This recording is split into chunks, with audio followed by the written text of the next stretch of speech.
हाँ, राहुल गांधी जी का जो एक्सपर्टाइज है वो सारा देश जानता है कि कितने चुनाव ये अपनी पार्टी को अब तक हरवा चुके हैं और जो ज्ञान उनके पास है वो नीचे अपने कार्यकर्ताओं को भी देने आए।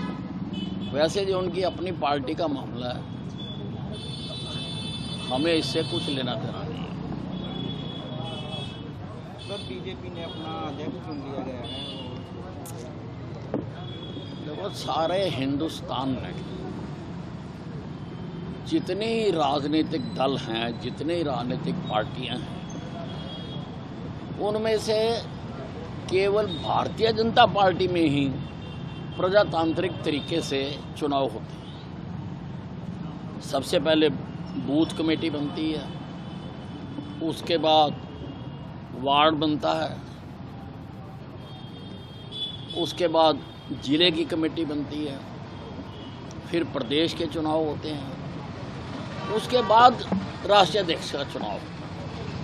दूसरी पार्टियों की तरह नहीं, क्योंकि वो खानदानी पार्टियां, पारिवारिक पार्टियां हैं।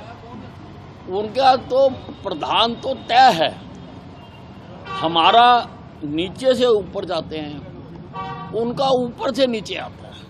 ऊपर प्रधान तय है, वो प्रदेशों के प्रमुख तय कर देता है, प्रदेशों के प्रमुख जिलों के प्रमुख तय कर देते हैं। जैसे एजेंसियां बांटी जाती हैं कि जो ऊपर मालिक होता है वो सारे स्टेटों के डिस्ट्रीब्यूटर बनाता है, फिर जिलों के डिस्ट्रीब्यूटर बनाता है, फिर शहरों के बनाता है, तो बाकी पार्टियां ये हैं। और मेरा कहना ये है कि जिस भी पार्टी के अंदर प्रजातंत्र नहीं है, जिस पार्टी के अंदर लोकतंत्र नहीं है, जिस पार्टी के अंदर डेमोक्रेसी नहीं है, वो पार्टी 140 करोड़ लोगों के देश की सबसे बड़े प्रजातंत्र की रक्षा नहीं कर सकती। सर, मोदी जी ने कहा है कि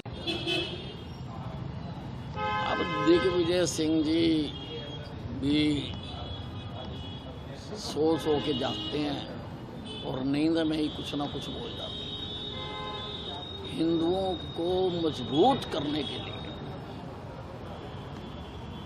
आरएसएस ने हमेशा काम किया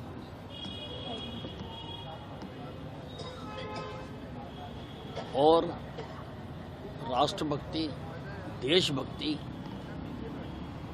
ये केवल आरएसएस ने ही अपने कैडर को सिखाई है।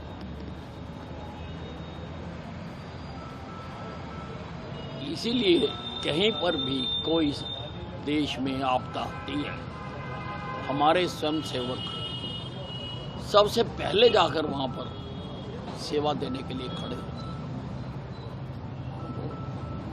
सुरजेवाला जी अच्छी तरह से जानते हैं